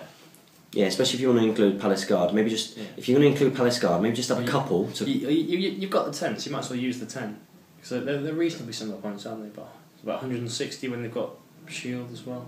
So when you got 10 of them, shield 160. I'd even be tempted at this points level if I guess Thranduil will be your general, won't he? Yeah, keep the armor on him. Yeah. Honestly, mate, I think Thomas, 2 warbands full would serve you much better than 3 with less than half. Yeah. I would agree with that. And if I'm making that observation before Jamie said anything, then it's possibly right. Yeah. Okay, good luck with that list though. Let us know how you get on. Okay, next up we've got Brandon Cooper. Hi guys, I would like to have some help on what to do and get, because I haven't brought out my Games Workshop stuff for 2 years. Thanks. Big question. Yeah, very big. Firstly, what do you play? Either he's got another question. What do you like to play with? Do you like to play with good or evil? What theme do you like to play with? And are you interested in getting the new models? It's really up to you. If we go out and say buying some Rohan because James likes that they're theme, awesome. and I've got some Rohan as well, but you might really hate the fact that you've got to use cavalry or don't have spear support, and you might enjoy your Gondor shield wall or the dwarven play style. So really, it's up to you. I said the best bit of advice that I received personally, and I've seen other people get from joining the likes of the One Ring Forum or the Last Alliance, is that first and foremost, go for your favourite theme. So go for models that you like the look of. Go for models that you like the look of. Go for a hero that you have some kind of affinity to, that you kind of look at and think, yeah, I really like them from the books, from the mythology, from the movies, and get a warband of troops that you like, and just start from there, and then start to give it a go and play it, learn the game, and maybe you think, well, I don't really like the way that this plays, or might think, right, I love this theme, I'm going to build from there. But go for that first and foremost. Don't try and think, right, what's the most competitive, what do I need to do? Go for the look. Good bit of advice, I think. And what you'll tend to hear from a forum as well. Sam Page, Southern Dunedain. Hey pal. Great video, guys. I'm currently typing up a battle report for your bedtime bat reps. Yay! Woohoo! Hopefully I'll have it ready by the next Q&A. So this will be coming out on Sunday, so if you have, send it into, ilovewargaming@gmail.com. Yep, send it in, or put it up on the forum and just let us know that you've done that, and we can take it. Lots of pictures, lots of nice narrative. Thanks for that. Darren O'Brien. Darren O'Byrne, maybe. It's Damien. What did I say? I said Darren. Sorry, Darren. It's Damien. Darren. Shit. I swore. No. Oh! Why? That's a final, please. No. Come on, let's go. You can get the pizzas. There we go. Thank you very much. Just going in the swear jar. Sorry, Damien. Sorry. Don't worry, Darren. I've been talking to Darren Palmer recently. Yes, that's in my head. I'm sorry. Sorry, Damien. I just don't think that you like Damien as much as I do. Damien, you're a cool guy, I like you. And I really like the way that Damien talks about things on forums and stuff. I actually look forward to reading Damien's posts. And have done, even before I met you. So that's not me sucking up loads, I just really enjoy reading your stuff on the forums. It's true, he's a top bloke. Great videos. I think he'd be good to get involved in a video as well, because he talks about things well. Great vid as always, guys. He talks good, he does. He talks good. Talks a good game. Great vid. He's a good player as well, isn't he? He is. He beat me with his feral Orcais. We actually had a great game. But yeah, carry on with this question. Yeah, great vid as always, guys. Enjoyed listening to while painting the Pale Orc. That's what we're here for. a few things. They're going to get a lot of painting done with this video. Yeah, they are. It's good, more questions. It's good. Yeah. That's what we want. A few things. The Great Beast has been re-released, still in fine cast, but they've changed the sculpt, so the body now comes in one piece with 2 legs attached, and you can just glue the 2. Yeah. So we didn't know whether it had been. I knew that it had been taken down, but I didn't know if it had been re-released in plastic. You were pretty certain it was back in plastic. Well, yeah, I knew that it had been taken down and been re-released, so I thought they might have done it in plastic, but they haven't. But nice to see Games Workshop really responding to problems, feedback, and solving them. Yeah. It'd be nice if they got it right the first time, but it's good that they're doing it. That's the second best thing, isn't it? Responding to feedback. Ha! And this is directed at me. And James, it's different, isn't it? This is the cry of a desperate man. Chucking a shade behind any battle line that's not from Angmar is absolute shameless cheese. I know. I would like to try it in a friendly game, just because I'm new to the hobby. Game. It won't be against Jamie. I don't think I'll ever have a friendly game with Jamie ever again. He is gunning for me. You are dying to play me on camera and beat me. Look at it. Look at his face. He's itching to. And I was like, no, we've got a video to make. Yeah, just like Alfred, we all know it's there and it's filth. I agree. I've got the models. I want to give it a go, but you won't see me doing that. You're the man who turned an all-mounted Rohan, fluffiest force ever, into a force to crush Jamie with. You're better than that. I agree. Take the Angmar army and have orcs with shades and barrow rights aplenty, or take the Reavers. Don't become the shade guy. Don't become Charles and Sam Jeffrey. Oh, is that what they do? That's what Sam Jeffrey does. It's like, I've got a very good army. I could put a shade in there. Is that what he does? Yeah. He's the shade guy. He's the shade guy. Sam Jeffrey, you are the shade guy. Yeah, I'm not going to be that guy. I actually want to do an Angmar army that's quite themed. You've helped me out with Badur. Yeah. What I need some orcs with spears, just some plastic sprues for Christmas. Please. Yeah, if you win a game, I want to do a fluffy Umbar army as well. So, if you win a game, everyone will just say, "Yeah, well, it's because he brought the shade." You'll never find a shade behind my ferals. That's all I'm saying. Yeah, I agree with you. I completely agree with you. That's why I like playing Rohan. Yeah, because there's no shade. No, because it's a challenge. Because everybody goes, that doesn't work. You can't do that. Yeah. You can't use it. You can't make an all-mounted. And I'm like, I really like the models. What is the way to make this work? Yeah, I say play again and it won't work. He's gunning for me now. And he keeps dodging. It's true. Retirement, I'm telling you. So time to ask a question. Something fun. Here's 2. Can I have 2? Yes, you can have 2. Yeah. So the Mac. This must, because we're doing it on the laptop as well. I'll be shaking everything. There's no earthquake, by the way. It's just me scrolling down on the laptop.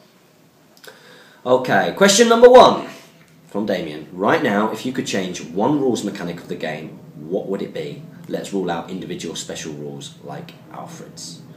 For him, it would be monstrous cavalry rules, as all they do is give fell beasts another free boost that they don't really need, and the monster rules do enough for them. Yeah, that is a good point. The fell beasts have just gone from strength to strength and remain. They were horrendously underpointed to begin with, and now they are just too cheap. Unless you got Thranduil. Yeah, Thranduil, the fell beast slayer. What's he? Whoppa! He says it in the film. Whoppa! 6 And what did he roll? 1s and 2s? 3 highest. Oh! No, but you see in the films, Thranduil says he's seen Dragonfire and fought the Great Worms of the North, so he knew what he was doing against those fell beasts. Damn right he did. Damn right, he's a fell beast killer. What would you change if you had a... I think we mentioned it earlier. I think potentially Heroic Strike might be something to change. I've got a few.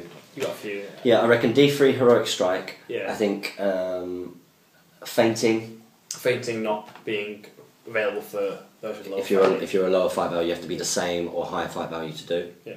Any more for you? Well, I think the rules set are pretty straightforward. I think. Do you know what I'd like to play test? Well. And I don't know what you think, but you know, with fight value, I think fight value would be more useful if it was your fight value plus D6. Has anybody tried that before? This has been bandied around a lot, and I don't like it. Any reason? You got a higher fight value, you sort of auto win fights. Let's say you're an elf. Oh yeah, I suppose so. Yeah. You're fighting against a goblin. A goblin's got fight 2. He rolls a 4, so that goes to a 6. You only need to roll a 1 to draw with him. You roll a 2, and he can't beat you. Yeah, that's fair enough, isn't it? No, it just doesn't work. Sorry. No, I guess it doesn't work at that level.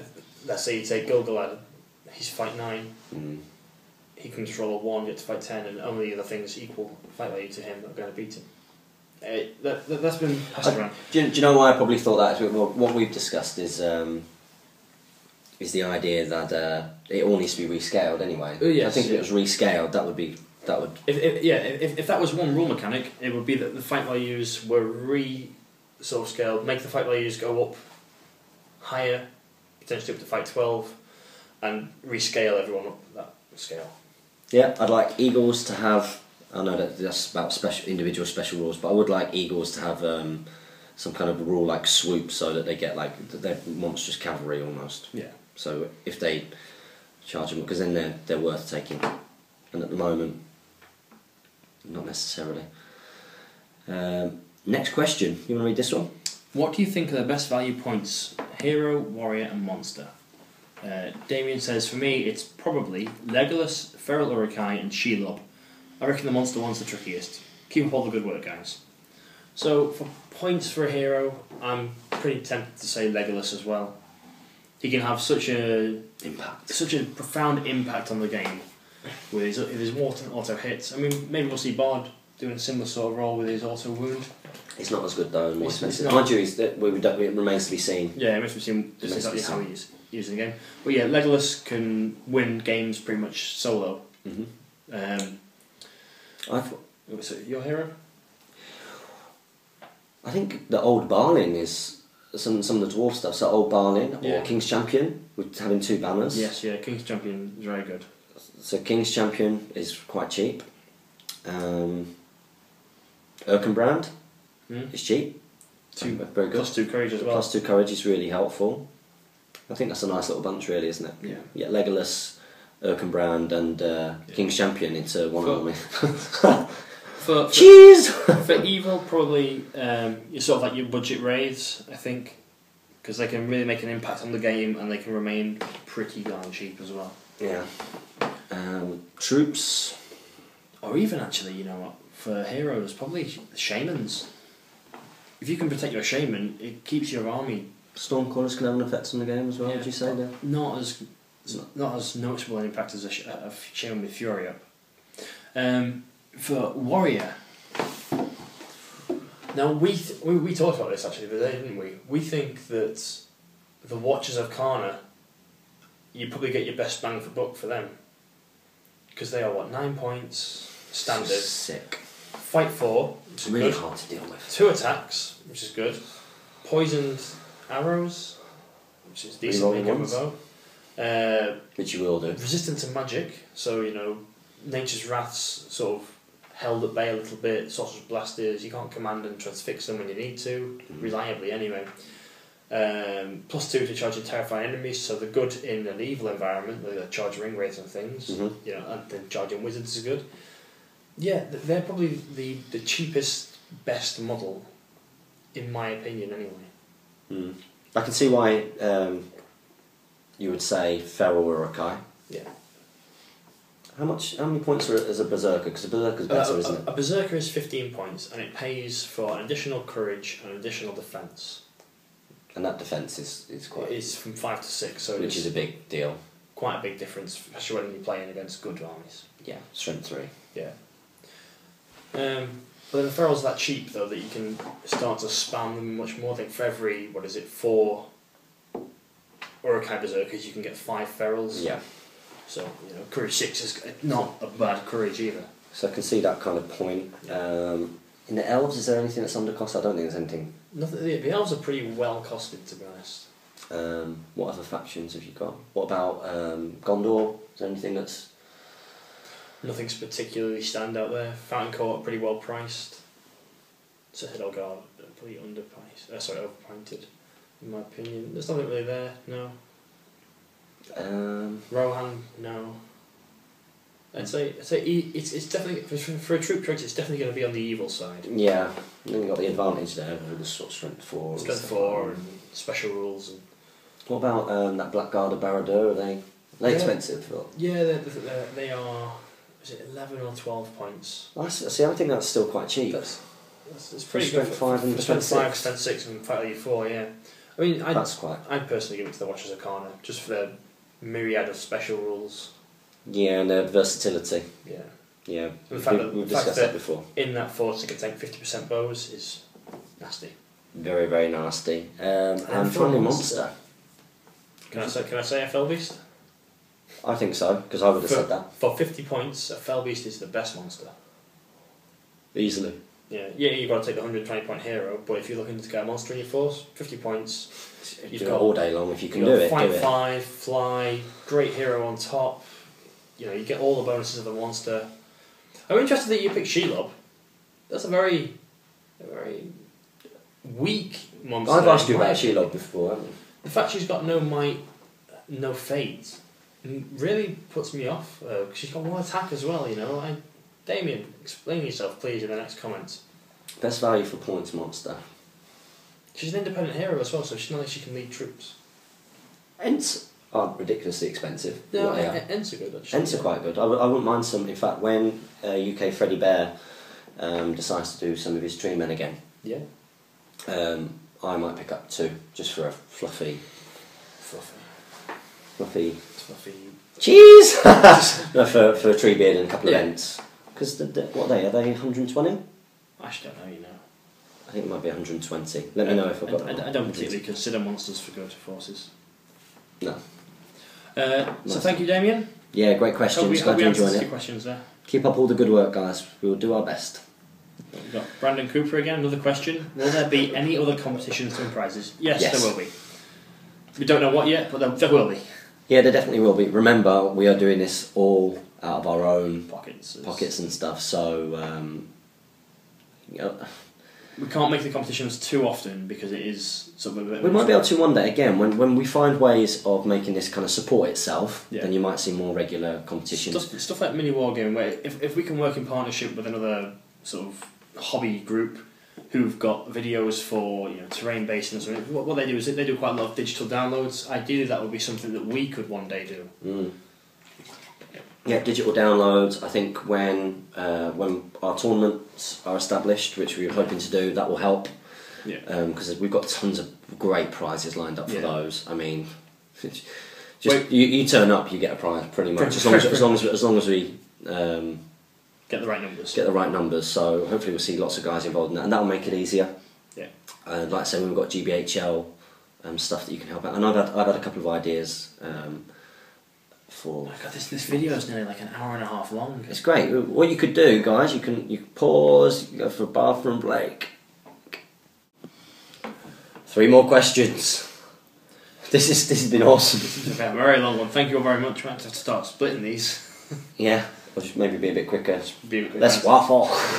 So next we've got JT at Awkward Battles.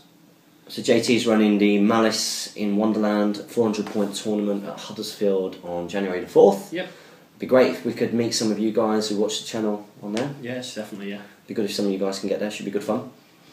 He's put, hi guys, sorry for the confusion regards the tale. Yeah, we called you out. Yeah. We called you out. We said you didn't invent the Tale of 4 Gamers.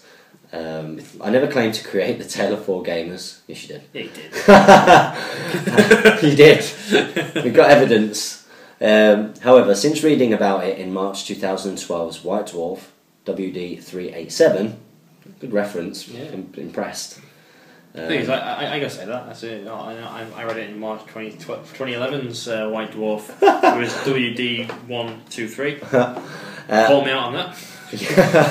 That's true. You could just make that up. He knows that I'll never check it. That's not how I roll. I don't buy White Dwarf, so I wouldn't be able to check either. No. I have loved the idea and regularly encouraged others to take part in the 3-month campaign, like the one recently with 8 participants, including Dane.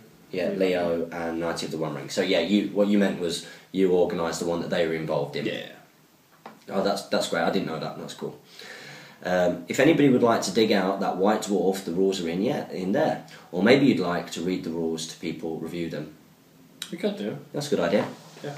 Yeah, if you want to send us... Have you... I don't. If you could send us the rules to ilovewargaming@gmail.com, we'll do a video with the rules and we'll see if we can start up a bit of a campaign. Good idea. Last time around, there were players taking part from both the local and online community, and the climatic battle was played at Warhammer World after doubles. Prior arrangement with GW led to the participants. Is that Sorry, your yeah. podcast? No, it's just my phone. I've got a message. I'm worried that like your podcast will miss and you'll have like big gaps. Led to the participants being the first players allowed to use the new Goblin Town gaming board, which was great. I don't like. Oh, nice. I don't like Goblin Town gaming boards. No, you don't. Thing is, I really like to use. Have you seen the Games Workshop one? That's what they'll. Oh, you mean? Have you seen it though? No. No. They've got it sort of like on real multi levels. Really? It's not like Charles where it was just one board Yeah, with bits. It's like got a big like cliff face and then like the Is this the one that they played cascading on? get down. Yeah. That sounds awesome. Well, I will be going to Warhammer World Yeah. this year, because I'm determined to drive Jamie to every tournament. Just. We might have to use the van. I would love to give everybody a lift. We might have to use the van. It depends if Jane's got the car. Yeah, that sounds great. My question: which certain models becoming with certain models becoming out of production more regularly now, are there any models that you would suggest buying quickly or buying as a future investment? Also, are you scared that one day, without warning, Sons of Ale will suddenly disappear from the online store? Do you have faith that people will keep buying them? Well, if people keep buying them, they might run out because they won't make them anymore, will they? No, they're metal. So you're not allowed to buy them because I need to buy 8 before your tournament. Yeah, it is a shame. It is a shame things are going out of production. Things that I reckon would be a future investment, however. I guess things like Osgiliath Veterans, maybe? Warriors of Karna. Yeah. What the Watchers of Karna, yeah. They'd be an investment for the future. Watchers of Karna. Serpent Guard have already gone. Potentially Knights of Dalamroth on foot, if they've not been finecasted already. Some of the fiefdom stuff. I'm not too up to date with what has been finecast made and not. There's a list, isn't there, on the... Yeah. I mean, it'd be great if it all got re-released In finecast. in plastic or finecast, but it's not, I don't think it's going to happen. Sons of Ale. Outriders, maybe. Royal Guard, if they're still in metal. I imagine they'd be a decent shout. Heroes as well. Like the old metal heroes, if they're still around, they'd be decent to pick up. Just because people will want them eventually. Mm. Yeah, especially like your double packs, like your you Arathorn and Malbeth. Yeah. That's right, Arathorn and Halbarad. I mean, it's like you see, Malbeth and Arbaduin. We saw Isildur on eBay that I posted to the Great British Hobbit League Facebook page. There were 2 of them up and they went for £31 and £28 or so. So, you know, if you picked them up when they were £12, you've pretty much nearly tripled your money. So, yeah, just everything. Buy everything. Not too quickly. Someone's going to want it eventually. If everybody buys up all those Sons of Ale and I can't order them. Then you'll get a big thumbs up from me and I'll probably send you out some prizes. What? Jamie, you want to see that? Everyone, go out and buy a Son of Ale and I will send you a model. Until they're discontinued. Would you really? Are you going to follow that? No. See, he's not a man of his word. Yeah, I've got loads of broken... It doesn't mean what he says. I've got loads of broken Moria goblins I can ship out to people. You have to come collect it though. Rory Swan, do you have a Toriel model to unbox and review? Yes, that would have gone up on Friday. Yeah. So that would have gone up on Friday. Yeah, so it's already up. You've probably watched it already, Rory. Yeah, you'd have watched it already, even though we're recording this before it's released. Yeah. Yeah, that's going up tonight, isn't it? Yeah. Elliot McDonald, Hi Lord L. You want to read this one? Yeah. Hey guys, I really like this weekly feature. It gives me a good hour of listening when I'm trying to paint. Well, it's nearly 2 hours now, so hope you've got lots of painting to do. My questions, yes, there are 2. Sorry, it's becoming a theme, isn't it? 2 questions. Jeez. Yeah, of course you can. Yeah, remember the rule is you've got to ask a question next week if we answer your question this week, so it's just going to get bigger. What are your general thoughts on the Golden King of Harad from a gaming and background perspective? Now, from a gaming perspective, I think he's a really good hero. I've seen Mikolaj use him to great effect, and that's the coordinator of the league. Do you know his rules? He can use will to effectively buy heroes out of the game. Essentially, yeah. So if you take a courage test, and I'm not sure if there's a range or if it's line of sight, and the Golden King can see you or you're in range of him, he can use his will points to decrease your courage value. So let's say, Aragorn rolls a 4 on 2 dice to pass his courage test, which immediately passes. The Golden King of a Bracken can then use, say, 3 points of will to drop it down to a 7, which means Aragorn would then have to use his will to boost it back up. Right. So, yes, he's a very good hero if you keep him along. He's also great at killing troops. He's got 4 attacks with +1 to wound and strength 4. That's good. So he's got the chop special rule, which is great. Background-wise, I don't actually know what his background is. Low battery. So I can't really comment on that. I imagine he's a made-up character by Games Workshop, and he probably fits a Sultan's role quite well in the Harad world. Yeah, if you want to sort of really go into that kind of backstory, it's all stuff that ended up being made up by Merp anyway, sort of Middle Earth role playing, sort of those kind of factions are extra developed. You can get tons of information from that. I'm not sure if that's where that will come from. But. No idea. Second question is films or books. You can only pick one. Books. Films. Books. I enjoy having the films on in the background. Don't have to dedicate so much time to reading them. I just love the books. Well, yeah, Lord of the Rings is it's just a fantastic book. I love it. What's that? It's not that I don't love the movies, but I do love the books and I prefer the characters in the books. So thanks a lot. I'm sure I'm not the only one that's incredibly motivated to paint thanks to all the content released on this channel. Looking forward to getting a GBHL hoodie dice when they're released. Thank you. That's a really nice way to end this video. Yeah. It's a lovely thing to say. We really Thank appreciate you all for sticking with us for nearly 2 hours if you have stuck this long. Thanks for listening on the podcast and you've actually found it and I've got it all working. And be sure to comment on next week's, leave a like, comment and subscribe and share this video, and just thank you so much for giving us 2 hours of your time. Yeah, we really do appreciate it. Keep supporting your Hobbit hobby, guys, and happy strategy battle gaming.